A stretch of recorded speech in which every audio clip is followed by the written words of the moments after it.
तो hello friends, आप सभी का बहुत बहुत स्वागत है। मैं हूं शिवम कुमार और आज की इस क्लास में हम डिस्कस करने वाले हैं आपके एसएससी जीडी एग्जाम के लिए GK, GS, Hindi, current affair, science, reasoning, इन सबसे संबंधित कुछ बहुत ही महत्वपूर्ण प्रश्न। दोस्तों, हम आशा करेंगे जो क्लास है इसको आप लोग सपोर्ट करेंगे, शेयर करेंगे और अपने क्लास में बेटा मैक्सिमम बच्चों को लाइव लेकर के भी आएंगे। चलिए बेटा, शुरू करते हैं हम आपकी इस क्लास को और देखते हैं आज का पहला क्वेश्चन। अगर आप सबको क्लास अच्छी लगे, पसंद आए तो लाइक करिएगा, बट क्लास को सब लोग शेयर कर दीजिए। पहला प्रश्न आपके सामने बेटा कि हाल ही में किस अफ्रीकी देश ने मारबर्ग वायरस के प्रकोप की सूचना दी है? बहुत अच्छे। चलिए, तो तंजानिया, केन्या, सोमालिया या रवांडा? चलिए, तो हाल ही में किस अफ्रीकी देश ने मारबर्ग वायरस के प्रकोप की सूचना दिया है? करंट अफेयर के पोर्शन से क्लास की शुरुआत हुई है, बताइए बेटा। बहुत स्पीड से क्वेश्चन डिस्कस करने वाले हैं हम, आप जरा संभल के रहिएगा, ठीक है ना। सीट बेल्ट अपनी बांध लीजिए। तो ऑप्शन नंबर डी हो जाएगा सही, रवांडा। चलिए देखते हैं अगला प्रश्न।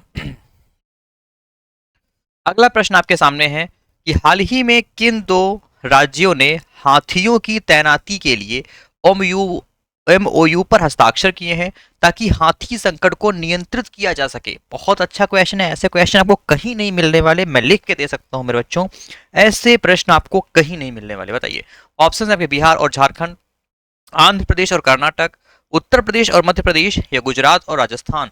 हाल ही में किन दो राज्यों ने हाथियों की तैनाती के लिए एक एमओयू पर हस्ताक्षर किए हैं? चलिए, तो ऐसे में जिनका भी आंसर बेटा ऑप्शन बी आया हुआ है, बिल्कुल सही आंसर, आंध्र प्रदेश और कर्नाटक। मेरे बच्चों, जिनका भी आंसर इसमें ऑप्शन नंबर बी आ रहा है वो इस क्वेश्चन का बिल्कुल बिल्कुल परम सत्य आंसर है। चलिए, अगला क्वेश्चन है कि राजस्थान में, एक सेकंड में क्लास की स्क्रीन खोलकर जूम करके देखता हूं। चलिए ठीक है, अब आपको क्लियरली दिख रहा होगा। प्रश्न बेटा, राजस्थान में दासरा फिलेंथ्रोपी फोरम 2024 में जनजातीय समुदायों द्वारा कौन सी कृषि प्रथाओं को उजागर किया गया? चलिए, ऑप्शन है जलवायु संरेखित कृषि प्रथाएं, औद्योगिक कृषि, व्यवसायिक कृषि या उपरोक्त में से कोई नहीं। चलिए, तो राजस्थान में दासरा फिलेंथ्रोपी फोरम 2024 में जनजातीय समुदायों द्वारा कौन सी कृषि प्रथाओं को उजागर किया गया, बताइए। डियर फ्रेंड्स, अगर आपने चुना इस क्वेश्चन का आंसर अपना ऑप्शन नंबर जो है ए, जलवायु संरेखित कृषि प्रथाएं, ऑप्शन ए इस क्वेश्चन का बिल्कुल सही आंसर है। यही क्वेश्चन एग्जाम में फंसेंगे, देख लीजिएगा, यही वाले क्वेश्चन आपको एग्जाम में देखने को मिलेंगे। अगला प्रश्न है, Ayush medical value travel summit 2024 का उद्घाटन कहाँ हुआ है? देखिए, मैं बेटा ये लिख लीजिए, क्वेश्चन यहीं से आएगा, यही क्वेश्चन आएंगे, मैं लिख के देता हूं। चलिए, यही क्वेश्चन आएंगे, लिख लीजिए। Ayush medical value travel summit 2024 का उद्घाटन कहाँ हुआ है? तो ये मुंबई में किया गया। जिनका भी आंसर इसमें ऑप्शन ए है, बिल्कुल सही आंसर है। चलिए देखते हैं अगला प्रश्न। अगला प्रश्न है, हर साल अंतरराष्ट्रीय वृद्धजन दिवस कब मनाया जाता है? बताइए। 1 अक्टूबर, 2 अक्टूबर, 3 अक्टूबर, 4 अक्टूबर? चलिए, तो हर साल अंतरराष्ट्रीय वृद्धजन दिवस कब मनाया जाता है, बताइए।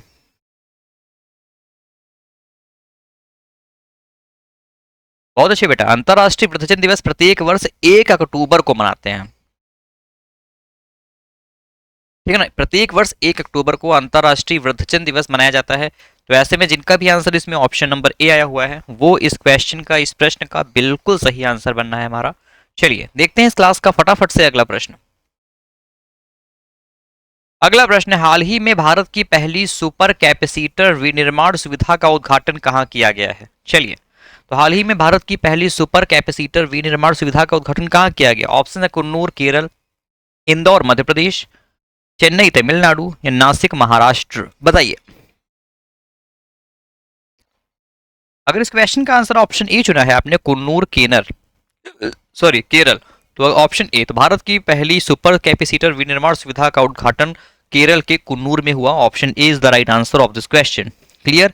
चलिए देखते हैं इस क्लास का अगला प्रश्न। अगला प्रश्न है, भारत में युवाओं की रोजगार क्षमता बढ़ाने के लिए केंद्र सरकार द्वारा शुरू की गई नई योजना का नाम क्या है?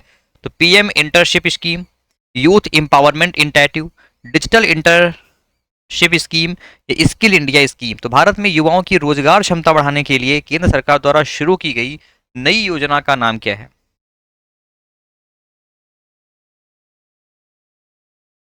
इस क्वेश्चन का राइट आंसर ऑप्शन ए हो जाएगा PM internship, PM internship scheme. जिनका भी आंसर इसमें ऑप्शन नंबर ए है वो इस क्वेश्चन का सही आंसर है। ओके, चलिए अगला प्रश्न बेटा, मटकी किस राज्य का लोकप्रिय नृत्य है? असम, मध्य प्रदेश, बिहार, राजस्थान। बताइए, मटकी मटकी किस राज्य का लोकप्रिय नृत्य है?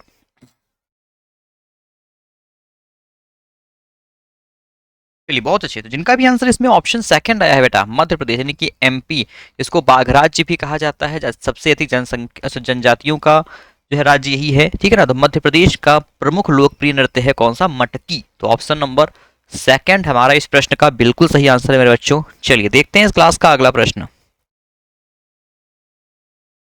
अगला प्रश्न है, कौन सी भारत की सबसे पुरानी फुटबॉल प्रतियोगिता है? तो federation cup, Durand cup, BC Roy trophy या संतोष ट्रॉफी।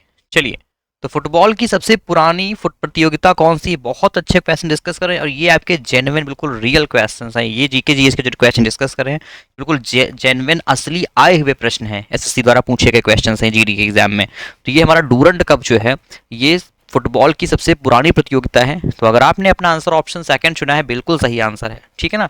चलिए देखते हैं इस क्लास का अगला प्रश्न। बाकी ये सभी जो ट्रॉफीज हैं, ये पुरस्कार हैं, ये सभी फुटबॉल से संबंधित है, याद रखिएगा ये चीज को। अगला क्वेश्चन है कि केरल गॉड्स ऑन कंट्री, क्या तो केरल गॉड्स ऑन कंट्री पुस्तक के लेखक कौन है? शशि थरूर, जीत थायल, सुधा मूर्ति या ठकाजी शिवशंकारा पिल्लई। मैंने फिर से बोलता हूँ बच्चा, ये सब जेन्युइन क्वेश्चंस है, आए हुए प्रश्न है आपके एग्जाम के। बताइए, तो केरल गॉड्स ऑन कंट्री इस पुस्तक के लेखक हैं शशि थरूर। कौन है राइटर? तो ये शशि थरूर जी हैं। तो ऑप्शन फर्स्ट इस क्वेश्चन में अगर आपने चुना है अपना आंसर, बहुत अच्छे। चलिए अगला क्वेश्चन क्या है कि मोहिनी अट्टम नृत्य में कितनी हस्त मुद्राओं का उपयोग किया जाता है जिन्हें हस्तलक्षण दीपिका ग्रंथ से लिया गया है? चलिए पूछ सकते हैं मोहिनी अट्टम नृत्य में हस्त मुद्राओं को कहाँ से लिया गया है? तो हस्त लक्षण दीपिका से, ग्रंथ से, ठीक है ना। तो इसमें कितनी हस्त मुद्राओं का प्रयोग होता है? तो बेटा 24 हस्त मुद्राओं का प्रयोग होता है। तो ऑप्शन सेकंड हो जाएगा सही, जो कि है 24। चलिए बहुत अच्छे, देखते हैं इस क्लास का अगला क्वेश्चन। अगला प्रश्न, भारतीय एथलीट सोमदेव देववर्मन किस खेल से संबंधित है? चलिए, तो भारतीय एथलीट सोमदेव देववर्मन किस खेल से संबंधित है? Table tennis, hockey, lawn tennis या फुटबॉल? बेटा पढ़ लो, यही वाले क्वेश्चंस एग्जाम में आते हैं एसएससी के। चलिए बताइए, बिल्कुल जेन्युइन बिल्कुल रियल क्वेश्चंस हैं। तो अगर आपने चुना है अपना आंसर ऑप्शन नंबर थर्ड यानी कि लॉन टेनिस, बिल्कुल सही आंसर है, option third is the right answer. अगला क्वेश्चन क्या है, होली रंगों का त्योहार है जिसे हिंदू माह डैश में मनाया जाता है। तो हिंदू जिसकी होली कब मनाते हैं? इंग्लिश के महीनों में, मार्च में, है ना। तो मार्च को हिंदी में क्या बोलते हैं? सिंपल सा क्वेश्चन, किस हिंदू माह में होली मनाई जाती है? अश्विन, फागुन, चैत्र, कार्तिक। चलिए बहुत अच्छे, हिंदी माह भी आप याद कर लीजिए बेटा। तो जिनका भी आंसर इसमें फाल्गुन यानी कि ऑप्शन नंबर सेकंड आया हुआ है, तो जिनका भी आंसर इसमें ऑप्शन सेकंड आ रहा है वो हमारा इस क्वेश्चन का बिल्कुल सही आंसर है। फाल्गुन इस प्रश्न का, इस क्वेश्चन का परम सत्य आंसर है। चलिए बेटा, हम्म अगला प्रश्न है, भारतीय राष्ट्रीय कांग्रेस के किस अधिवेशन में वंदे मातरम पहली बार गाया गया था? आसान प्रश्न है, आप सबको पता होगा ये चीज, बहुत आसान प्रश्न बताइए। तो 1896, 1899, 1898 या 1897? चलिए, तो भारतीय राष्ट्रीय कांग्रेस के किस अधिवेशन में वंदे मातरम पहली बार गाया गया?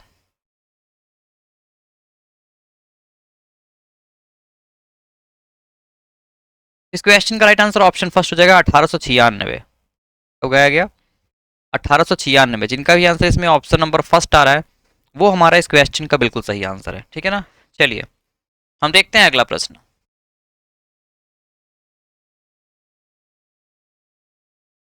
अगला प्रश्न है, भारतीय राष्ट्रीय कांग्रेस की प्रथम महिला अध्यक्ष का नाम बताइए।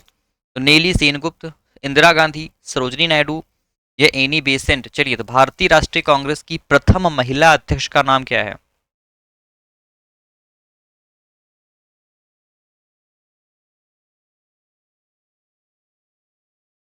चलिए, जिनका भी आंसर इसमें ऑप्शन 4 आया हुआ है, एनी बेसेंट, जिनका भी आंसर ऑप्शन 4 है बिल्कुल सही आंसर है। तो एनी बेसेंट, तो एनी बेसेंट भारतीय राष्ट्रीय कांग्रेस की प्रथम महिला अध्यक्ष का नाम है। जिनका भी आंसर इसमें ऑप्शन नंबर बी है वो हमारा इस क्वेश्चन का बिल्कुल सही आंसर है। चलिए अगला प्रश्न, सुभाष चंद्र बोस ने कांग्रेस अध्यक्ष पद से इस्तीफा कब दिया? बताइए बेटा। 1938, 1939, 1940, 1937। सुभाष चंद्र बोस जी ने कांग्रेस के पद से, अध्यक्ष के पद से इस्तीफा कब दिया? फटाफट से बताइए, बहुत आसान प्रश्न है, बताइए बेटा। तो अगर आपने चुना है अपना आंसर ऑप्शन सेकंड यानी कि 1939 में, बिल्कुल सही आंसर है। तो ऑप्शन नंबर बी हमारा इस प्रश्न का बिल्कुल सही आंसर है। ठीक है, चलिए भैया अगला क्वेश्चन है कि संविधान के किस अनुच्छेद के तहत एक नागरिक को कोई भी उपजीविका या व्यापार करने की स्वतंत्रता है? बताइए। तो अनुच्छेद 19 का भाग 1 जी, अनुच्छेद 20 का भाग सी, अनुच्छेद 21 एफ या अनुच्छेद 22 बी। संविधान के किस अनुच्छेद के तहत एक नागरिक को कोई भी उपजीविका या व्यापार करने की स्वतंत्रता है? बताइए। इस क्वेश्चन का राइट आंसर ऑप्शन फर्स्ट हो जाएगा, अनुच्छेद 19 का भाग 1। ओके, जिनका भी आंसर ऑप्शन नंबर फर्स्ट आया हुआ है वो हमारा इस क्वेश्चन का बिल्कुल सही आंसर है। चलिए अगला प्रश्न, निम्नलिखित में से किस अनुच्छेद के तहत संपत्ति के अधिकार को कानूनी अधिकार के रूप में स्थानांतरित किया गया है? चलिए, तो किस अनुच्छेद के तहत संपत्ति के अधिकार को कानूनी अधिकार के रूप में स्थानांतरित किया गया? अनुच्छेद 301 ए, अनुच्छेद 333, अनुच्छेद 345 या अनुच्छेद 300 ए? बताइए।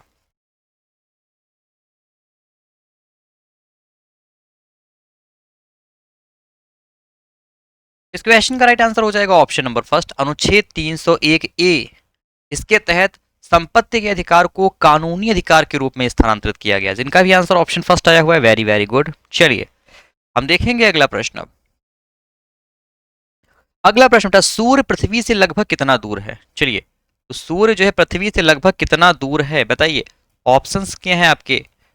50 मिलियन, 20 मिलियन, 150 मिलियन, 100 मिलियन। तो ये लगभग लगभग बेटा हमारा 150 मिलियन दूर है। ओके, चलिए अगला क्वेश्चन डिस्कस करने से पहले हम कुछ क्वेश्चंस आपके लिए रीजनिंग के भी लेकर के आए हैं, तो उनको भी तो डिस्कस करना है। चलिए बेटा आ गया क्वेश्चन रीजनिंग का आपके सामने, बताइए। हम्म, चलिए इसको भी हल्का सा जूम करते हैं अच्छा दिखाने के लिए आपको। ये हुआ जूम। अब इसको सॉल्व करिए। SNOP को ONSP लिखा गया है, उस प्रकार CLAY को कैसे लिखेंगे? SSC CPU का क्वेश्चन है, बताइए। मैंने कल एक आपको बेटा फॉर्मूला बताया था नंबरिंग वाला, ठीक है ना? तो नंबरिंग वाला कैसे करते हैं? तो SNOP को नंबरिंग कर लीजिए, 1 2 3 4। इसको क्या लिखा है बेटा इन लोगों ने? ONSP। ओ किस नंबर पे? 3 नंबर पे है, एन किस नंबर पे? 2 नंबर पे, एस 1 नंबर पे और पी 4 नंबर पे। यानी कि 1 2 3 4 को इन्होंने 3 2 1 4 लिखा है। ऐसे कर लीजिए CLAY को। तो तीसरे नंबर पे कौन है? ए। दूसरे नंबर पे एल। अब ए एल किस में? केवल ऑप्शन नंबर ए में ही है, यानी कि हमको आंसर मिल गया। अगर ये वर्ड बहुत बड़ा होगा तो छोड़ देना, ठीक है ना? अगर ए एल किसी और में है ही नहीं तो बस हमको आंसर मिल चुका है, समझ रहे हैं? तो हमारा हो गया 3 1 4, 1 पे सी और 4 पे वाई। तो ALCY, ALCY मिल गया आंसर। खुश? चलिए अगला क्वेश्चन देखें जी, रीजनिंग का ही। चलो भाई देखते हैं। अगला प्रश्न है, TSR को FED लिखा गया है, तो WUV को कैसे लिखेंगे? ये क्वेश्चन लिखने वाला नहीं है भाई, समझने वाला है, बताइए।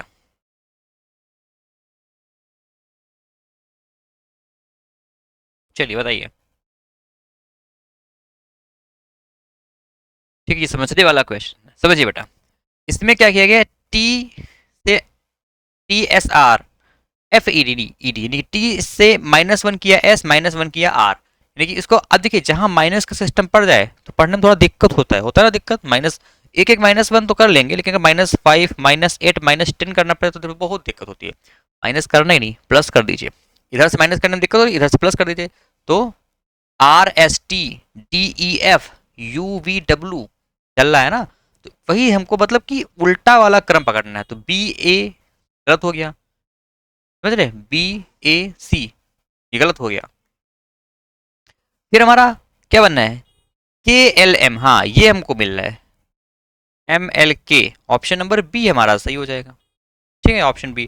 फिर PQS गलत है, उल्टा ले चलना है, option B is the right answer. Okay, अगला प्रश्न देखिए। अगला प्रश्न बेटा MADZXARUN, चलिए इसमें बताइए।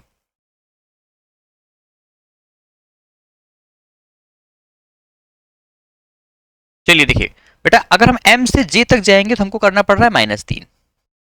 ठीक है, जाहिर सी बात है। J, अगर हम R में भी हमको -3 करेंगे तो हमारा क्या हो जाएगा, O, OPQR। ठीक है ना। फिर बेटा A से अगर हम X तक जाएंगे तो फिर हमने -3 किया, यानी हमको -3 की सीरीज फॉलो करना पड़ रहा है। अब O हमारा ऑप्शन A और केवल D में, इसलिए इन दो ऑप्शंस को हम हटा देंगे। ठीक है ना। अब U क्या हो जाएगा, U से -3 करेंगे तो क्या हो जाएगा बताइए, R, RSTU ओ आर किस ऑप्शन में, केवल ऑप्शन नंबर डी में है, यानी कि हमको आंसर मिल चुका है ऑप्शन नंबर डी। ठीक है ना। अब बेटा डी से अगर हम ए तक आएंगे, फिर हमने -3 किया, तो एन से -3 करेंगे तो हमारा आ जाएगा क्या, KLMN ORK, option D is the right answer. ठीक है ना। चलिए जीके जी इसके वापस आते हैं। प्रश्न है कि भारत के सबसे दक्षिणी सिरे का नाम क्या है, बताइए। भारत के सबसे दक्षिणी सिरे का नाम क्या है? ऑप्शन है काराकोरम, इंदिरा पॉइंट, कैलमेर पॉइंट, या इंदिरा कॉल।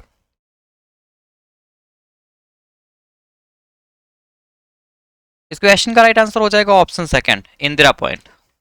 ओके, चलिए, तो भारत के सबसे दक्षिणी सिरे का नाम क्या है बेटा, तो ये इंदिरा पॉइंट है भारत के सबसे दक्षिणी सिरे का नाम। ओके, ठीक है, चलिए फटाफट से देखेंगे अब हम आपके लिए इस क्लास का अगला प्रश्न। अगला प्रश्न है, भारत में श्वेत क्रांति को किस नाम से जाना जाता है, किस नाम से भी जाना जाता है? श्वेत क्रांति को भारत में किस नाम से जानते हैं? Operation milk, operation dairy, operation flood, या ऑपरेशन डैम, बताएं।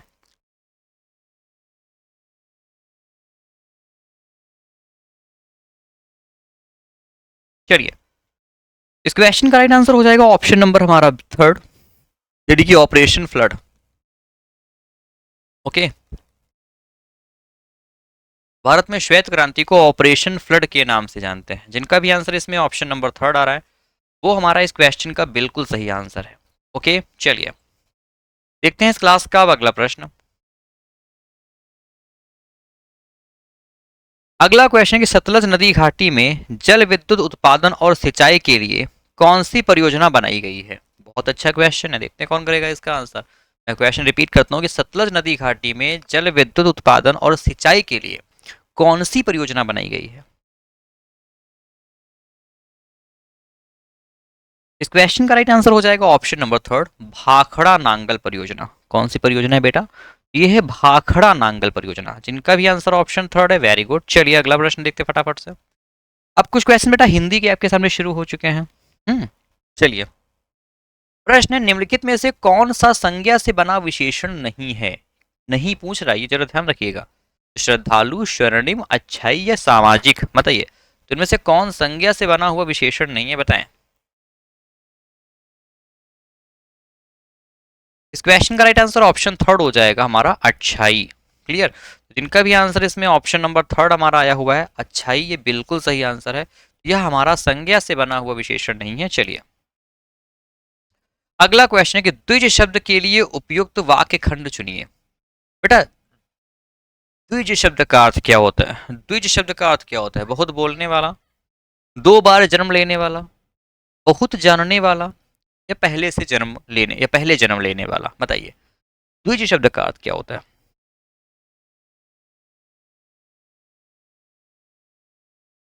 देखिए बेटा, जिसका जन्म दो बार होता है उसको द्विज बोलते हैं। द्विज का अर्थ क्या होता है? जिसका जन्म दो बार हो या दो बार जन्म लेने वाला, जैसे कि ब्राह्मण को भी बोलते हैं और पक्षी को भी द्विज कहा जाता है। ओके, चलिए ऑप्शन सेकंड इस क्वेश्चन का सही उत्तर है। चलिए अगला क्वेश्चन आपके सामने है, वर्तनी की दृष्टि से अशुद्ध वाक्य का चयन कीजिए। तो इनमें से कौन सा वाक्य, कौन सा हमारा सेंटेंस गलत है, ये बताना है आपको। चलिए प्रश्न है आपका, यदि इसकी तलाशी लोगे तो घड़ी मिल जाएगी। स्वस्थ रहने वाले लोगों को वैद्य के पास नहीं जाना पड़ता। वह इंकार कर देने का परिणाम जानता है। यौवन वह काल है जब चरित्र का निर्माण होता है। इसमें से अशुद्ध वाक्य कौन है, जरा बताइए। ध्यान से पढ़िएगा।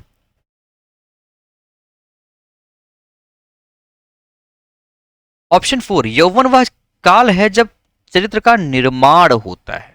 निर्माण लिखा है, निर्माण ऐसे लिखा होना चाहिए था, इसलिए ये हमारा गलत है। ऑप्शन 4 इस क्वेश्चन का बिल्कुल सही उत्तर है। चलिए बच्चा, अब हम देखते हैं आपके लिए अगला प्रश्न। अगला प्रश्न है, वह एक उत्तम व्यक्ति है। इस वाक्य में रेखांकित पद उत्तम का विलोम क्या है? तो उत्तम का विलोम बताइए, इसमें से क्या होगा? ऑप्शंस क्या है आपके? स्वतंत्र, शाश्वत, कृतघ्न या अधम। चलिए, तो उत्तम का विलोम क्या होता है बताइए।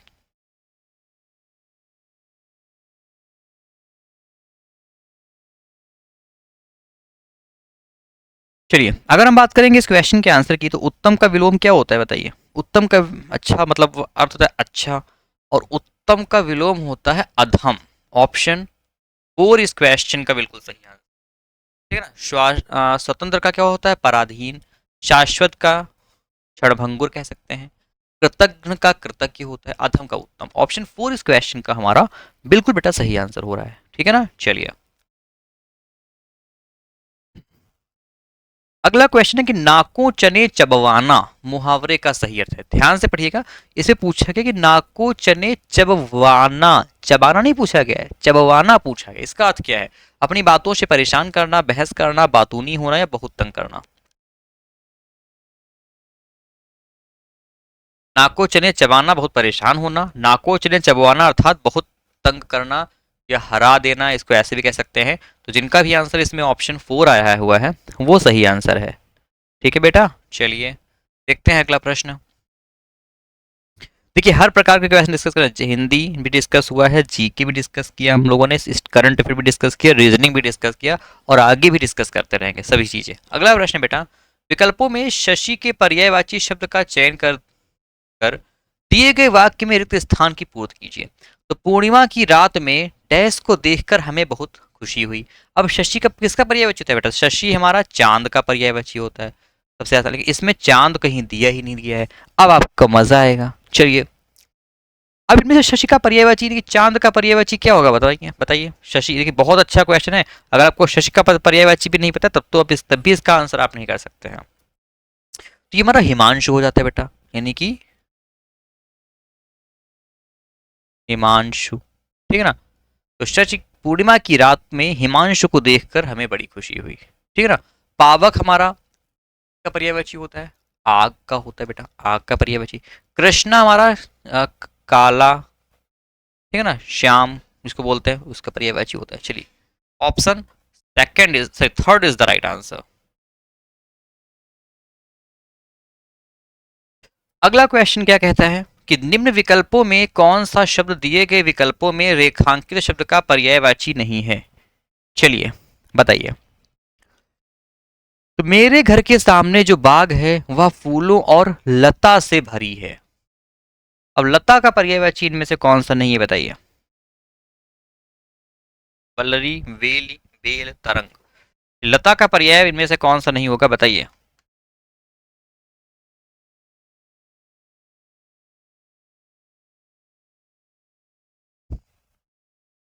इस क्वेश्चन का राइट आंसर ऑप्शन 4 हो जाएगा, तरंग।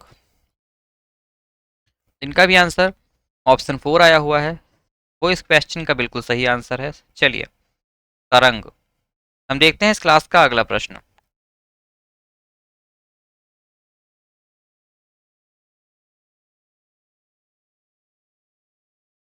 अगला क्वेश्चन, निम्नलिखित में से किस वाक्य में गुणवाचक विशेषण अशुद्ध है? चलिए, इसमें से कौन सा अशुद्ध शब्द है बताइए। तो तुम दोनों यहाँ कैसे आए, यह मेरा कुत्ता है, यह एक नया इमारत है, यह इस भवन में 3 द्वार हैं। ऑप्शन देख के समझ गए होंगे आप लोग, है ना। अब इसका आंसर बेटा फटाफट से करिए। इनमें से अशुद्ध विशेषण वाला हमारा भाववाचक गुणवाचक कौन है बताइए।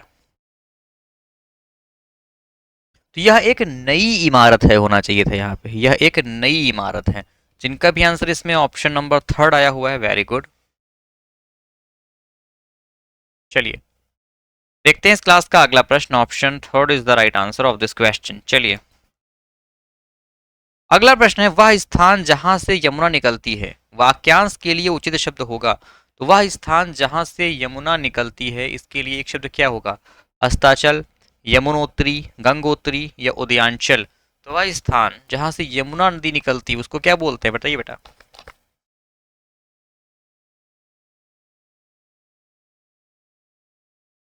इसको बोलते हैं यमुनोत्री।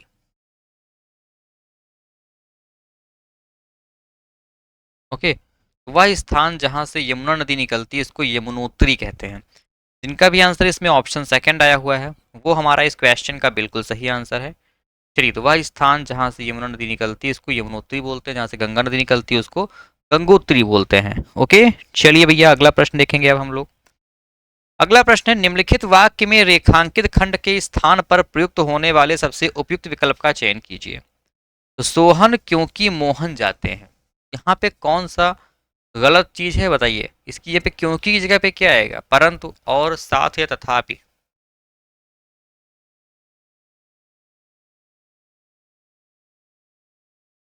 तो इसमें देखिए, इसमें क्या कहा गया कि सोहन और मोहन जाते हैं, ऐसा हम कह सकते हैं इसको। ठीक है, तो इस क्वेश्चन का राइट आंसर हो जाएगा ऑप्शन नंबर सेकंड, सोहन और मोहन जाते हैं। ओके, चलिए। हम्म देखते हैं अगला प्रश्न। अगला प्रश्न है, आकाश पाताल एक करना मुहावरे का सही अर्थ है। चलिए बताइए। आकाश पाताल एक करना, इस मुहावरे का अर्थ क्या होता है? आकाश में उड़ना, घमंड करना, बहुत मेहनत करना या किसी का नुकसान करना। चलिए, 1 2 3 4।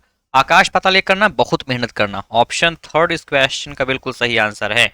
चलिए, एग्जाम में आपको यही करना है, आकाश पाताल एक कर देना है।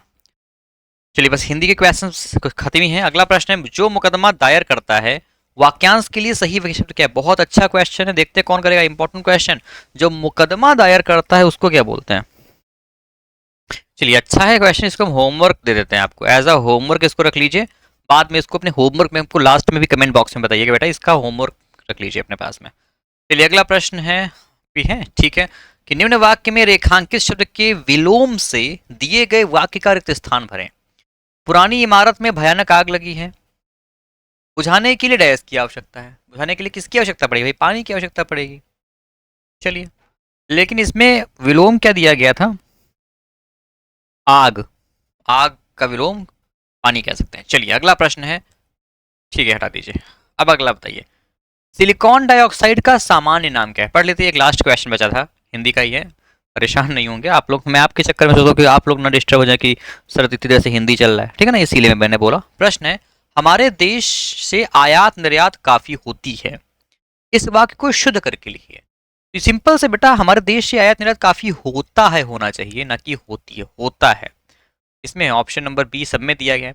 तो हमारे देश में आयात निर्यात काफी होता है, हमारा देश में आयात निर्यात काफी होता है, हमारे देश को आयात निर्यात काफी होती है, ऑप्शन ए हो जाएगा सही। ठीक है ना, ऑप्शन फर्स्ट हो जाएगा सही। चलिए, प्रश्न है, सिलिकॉन डाइऑक्साइड का सामान्य नाम क्या है बेटा? तो याद रखिएगा ये होता है क्वार्ट्ज, ऑप्शन थर्ड इस क्वेश्चन में सही आंसर है, क्वार्ट्ज। चलिए, अगला प्रश्न, निम्नलिखित में से किसकी जांच विडॉल टेस्ट से की जा सकती है? साइंस के क्वेश्चन से बताइए। हम्म टाइफाइड बुखार, क्षय रोग, एड्स या कैंसर?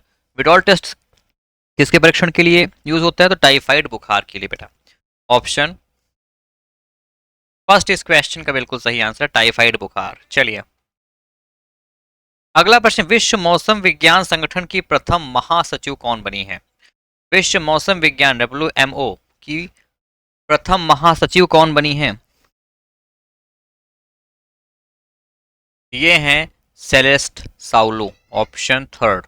Okay, Celeste Saulo. अगला क्वेश्चन है, हाल ही में किस क्रिकेट टीम ने वर्ल्ड टेस्ट चैंपियनशिप 2023 का खिताब जीता? 23 का क्वेश्चन है, क्योंकि आपके एग्जाम 2023 22 का जो एग्जाम, सॉरी 23 का जो एग्जाम हुआ था SSC GD का, उसी के पूछे हुए प्रश्न है ये। बताइए, सेम टू सेम टाइप से इस क्वेश्चन को पूछा गया था SSC GD के एग्जाम में, और 2023 में डब्ल्यू यानी वर्ल्ड टेस्ट चैंपियनशिप जो है, ये जो है किसने जीता था? तो याद रखिएगा बेटा, ये ऑस्ट्रेलिया ने जीता था। तो जिनका भी आंसर इसमें ऑप्शन थर्ड आया हुआ है वो सही आंसर है आपके लिए।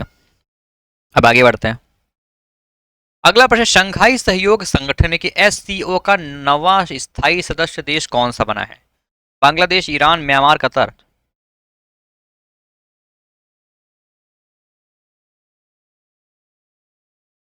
इस क्वेश्चन का राइट आंसर ऑप्शन सेकंड हो जाएगा, ईरान। ये संघाई सहयोग संगठन का 9वां स्थायी सदस्य देश कौन है? तो ये ईरान है। चलिए, जिनका भी आंसर ऑप्शन सेकंड आया हुआ। अगला प्रश्न बेटा, लोक नृत्य चेराव मुख्य रूप से किस भारतीय राज्य से संबंधित है? तो चेराव जो है मुख्य रूप से किस भारतीय राज्य से संबंधित नृत्य है? उड़ीसा, बिहार, मिजोरम, गोवा। चेराव कहाँ का नृत्य है बताइए?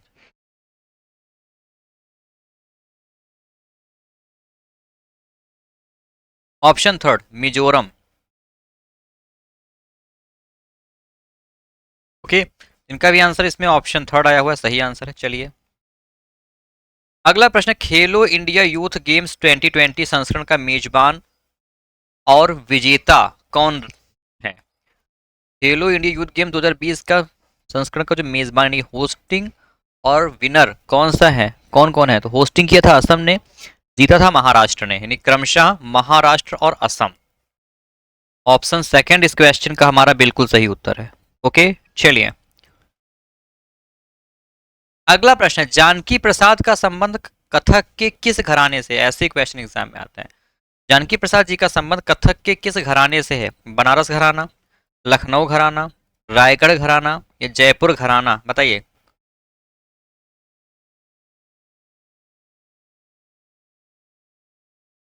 ऑप्शन फर्स्ट, बनारस घराना से है।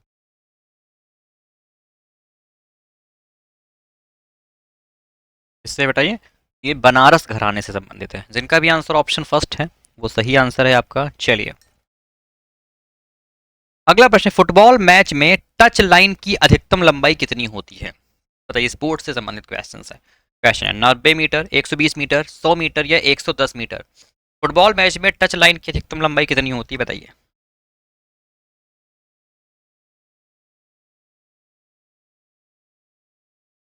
ये होती है 110 मीटर।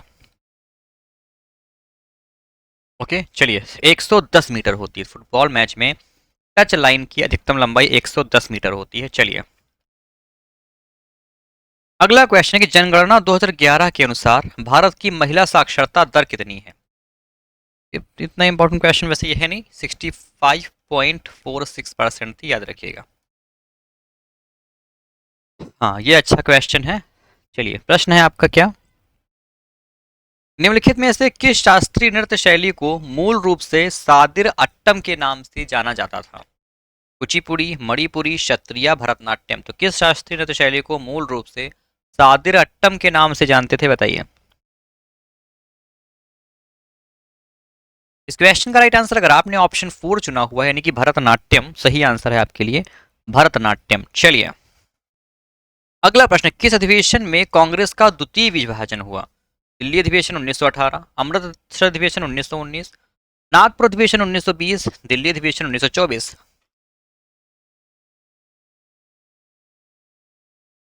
तो किस अधिवेशन में कांग्रेस का द्वितीय विभाजन हुआ था? याद रखिएगा, ये था दिल्ली अधिवेशन 1918 का। तो ऑप्शन फर्स्ट सही आंसर है इसमें। ओके, चलिए भैया, अगला प्रश्न देखेंगे आपके लिए। प्रश्न अगला है, भारतीय राष्ट्रीय कांग्रेस की प्रथम महिला जिसने कांग्रेस अधिवेशन को संबोधित किया? तो भारतीय राष्ट्रीय कांग्रेस की वो प्रथम महिला कौन थी जिन्होंने कांग्रेस अधिवेशन को संबोधित किया? Annie Besant, Sarojini Naidu, madam Bhikaji Cama या कादम्बिनी गांगुली? बताइए। इस क्वेश्चन का राइट आंसर हो जाएगा option four, Kadambini Ganguly. Okay, जिनका भी आंसर ऑप्शन फोर आया हुआ है, वेरी गुड। चलिए, हम्म, अगला प्रश्न है, कांग्रेस के किस अधिवेशन में सभी सदस्यों को खाकी वस्त्र पहनना अनिवार्य कर दिया गया? चलिए, देखते हैं कौन करेगा इसका आंसर। भाई, है किसी में दम? बताओ, किसी में दम है? चलिए, बताओ बताओ बताओ भाई। हाँ, तो ये था कांग्रेस का हमारा कौन सा, गुवाहाटी अधिवेशन। ऑप्शन फर्स्ट, ये याद रखिएगा। देख, ठीक है भैया, ताकि हमारे जैसे कोई ऐरा गैर आपको आके दोबारा चैलेंज ना कर पाए। ठीक है, तो ये गुवाहाटी आंदोलन था, अधिवेशन था, जिसमें कांग्रेस के सभी मेंबर्स को खादी वस्त्र पहनना अनिवार्य किया गया था। ड्रेस बन गई थी उन लोगों की। ठीक है, चलिए, अगला प्रश्न है, भारतीय संविधान के निम्न में से किस अनुच्छेद में अपराधों को दोष सिद्धि के संबंध में सुरक्षा का प्रावधान है? चलिए, बताइए, कांग्रेस के किस किस अधिवेशन में अपराधों की दोष सिद्धि के संबंध में सुरक्षा का प्रावधान है, बताइए बेटा। ये अनुच्छेद 20, ऑप्शन फर्स्ट अनुच्छेद 20 है। चलिए, हम्म, आ जाइए कुछ रीजनिंग का डिस्कस कर लेते हैं। बताइए बेटा, BE ठीक है ना, BE को ADFG लिखा गया है, PSBY को कैसे लिखेंगे बताइए। थोड़ा सा दिमाग लगाइए, क्वेश्चन देख के समझ जाएंगे आप लोग इसका आंसर, फटाफट से करिए। बी से ए तक जाने में -1 कर किया हम लोगों ने, तो पी का अगर -1 करेंगे तो आ जाएगा ओ। अब ओ हमारा केवल ऑप्शन नंबर ए में है, यानी कि हमको हमारा आंसर मिल गया है, बिना सॉल्व करे हमारा ऑप्शन नंबर ए सही हो जाएगा। ए हो गया, फटाफट से मैच कर लीजिए। ई से डी तक जाने में फिर -1 किया तो एस का -1 आर, जी से एफ तक जाने में -1, वी का -1 यू, के का -1 जे, वाई का -1 X, O R U X पहले हमको मिल गया था, टाइम वेस्ट करने की जरूरत ही नहीं थी। जब ओ किसी और में है ही नहीं, पहले हमको ओ मिल गया था और ओ किसी और में है ही नहीं, तो काहे टाइम वेस्ट करना लल्ला, ऑप्शन ये सही हो जाएगा बस। अगला प्रश्न, AZBY CXTW EVFU, अगला क्या होगा बताइए।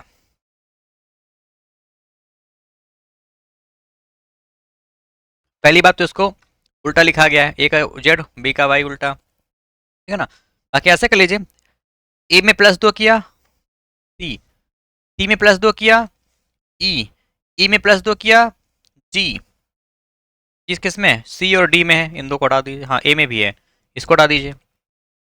जेड से -2 किया एक्स, एक्स से -2 किया वी, ठीक है ना।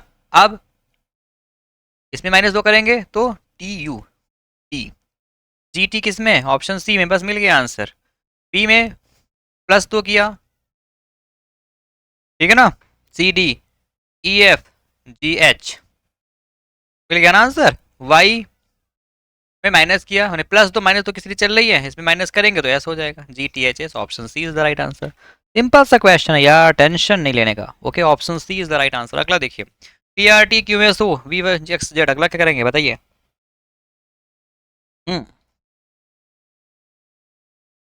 तो P+1 क्यों, है ना, तो V +1 W, W किस में, ऑप्शन ए और बी में, इन दो को हटाओ, गेट लॉस्ट, एलिमिनेट। फिर क्यों RS+1S, तो X में +1 करेंगे Y, तो WY किस में है, ऑप्शन दोनों में है। अब सुनिए, WY हमको पहले W मिल गया था, लेकिन Y भी मिल गया था, दोनों में Y दोनों में था, यानी कि Y हमारा कॉमन हो गया था, हमको इतनी मेहनत करने की आवश्यकता थी नहीं, क्योंकि हमको पता था मेहनत कितनी कर लो आएगा Y ही, बस लास्ट वाला मेहनत करना पड़ रहा है। तो STTU+1 किया, तो जेड में +1 करेंगे तो ए हो जाएगा, WYA, ऑप्शन बी हो जाएगा सही, ठीक है बेटा। चलिए, तो 3 क्वेश्चन जीके जी इसके वजह से डिस्कस करते हैं। अगला प्रश्न, भारतीय संविधान के निम्नलिखित अनुच्छेदों में से कौन सा मौलिक अधिकारों के असंगत कानूनों से संबंधित है। तो मौलिक अधिकारों के असंगत कानूनों से कौन संबंधित है, तो अनुच्छेद 13 संबंधित है। अगला प्रश्न, भारतीय संविधान का अनुच्छेद 21A डैश का अधिकार प्रदान करता है। संविधान का अनुच्छेद 21A शिक्षा का अधिकार देता है, एजुकेशन का, इंपॉर्टेंट है, याद रखिएगा। प्रश्न, कौन सी भारत में मीठी पानी की झील नहीं है, बहुत अच्छा प्रश्न, बताइए। बेटा, भारत में मीठे पानी की झील कौन सी नहीं है, ये सांभर झील नहीं है, ये मीठे पानी की नहीं, ये खारे पानी की झील है। प्रश्न अगला है, 1962 में मैकमोहन रेखा के क्षेत्र में भारत का युद्ध किस देश के साथ हुआ था। मैकमोहन रेखा भारत और किसके बीच में है, सिंपल से भारत और चीन के बीच में है, चीन के बीच में हुआ होगा ना बेटा, ऑप्शन 4 हो जाएगा सही, टेंशन नहीं लो, पढ़ते रहो, फिर स्पीड से, कहा था मैंने सीट बेल्ट अपनी बांध लो, बहुत स्पीड से क्वेश्चन डिस्कस करेंगे। प्रश्न, जीएनपी का पूर्ण रूप क्या होता है, बहुत आसान प्रश्न है, ये तो ग्रॉस नेशनल प्रोडक्ट किस ऑप्शन में है, ग्रॉस नेशनल प्रोजेक्ट ऑप्शन 4 में है, ऑप्शन 4। चलिए, अगला प्रश्न, किस उपकरण का उपयोग हवा या गैस की आर्द्रता को मापने के लिए किया जाता है। तो आर्द्रमापी का यूज करते हैं बेटा। अगला प्रश्न, रक्त होता है, रक्त क्या होता है, बचपन से पढ़ते आ रहे हैं बेटा, blood is a connective tissue, यह एक संयोजी ऊतक है, ऑप्शन फर्स्ट हो जाएगा सही। बच्चों, अगला क्वेश्चन देखिए फटाफट से। प्रश्न है, हाल ही में किस देश ने विश्व का पहला मीथेन ईंधन वाला अंतरिक्ष रॉकेट लॉन्च किया है। उस टाइम के करंट का क्वेश्चन है, और चीन ने विश्व का पहला मीथेन ईंधन वाला अंतरिक्ष रॉकेट लॉन्च किया था, याद रखिएगा। चलिए अगला प्रश्न दोस्तों, अंतरराष्ट्रीय मैच खेलने वाले पहले पुरुष फुटबॉलर कौन बने? ऐसे ही क्वेश्चन आते हैं भैया, देख लो। तो ये है क्रिस्टियानो रोनाल्डो, ऑप्शन थर्ड। चलिए अगला और अंतिम प्रश्न आपके लिए। हाल ही में कहाँ अवस्थित हैरिस पार्क का नाम बदलकर लिटिल इंडिया किया गया है? लिटिल इंडिया जो है कहाँ का पार्क है जिसका नाम बदला गया है? ये है बेटा ऑस्ट्रेलिया का। ऑप्शन और is second is the right answer. कहाँ का? ये ऑस्ट्रेलिया का। चलिए तो बेटा आज की जो क्लास है इसमें हमारे इतने ही क्वेश्चंस हैं। हम आशा करेंगे जो क्लास देख लीजिए, क्वेश्चन खत्म हो चुके हैं, ठीक है ना। आशा करेंगे क्लास के क्वेश्चन आपको बहुत अच्छे लगे होंगे। जिन भी लोगों ने क्लास को लाइक नहीं किया लाइक कर दीजिए। जिन भी लोगों ने क्लास को शेयर नहीं किया क्लास को बेटा शेयर कर दीजिए। चलिए मैं आपका फ्रेंड शिवम कुमार मिलता हूँ बेटा अब आपसे जो है आपकी नेक्स्ट क्लास में, ठीक है ना। तो तब तक के लिए आप सब लोग अपना ख्याल रखें, सेफ रहें मेरे बच्चों, पढ़ाई करते रहें। Take care, bye.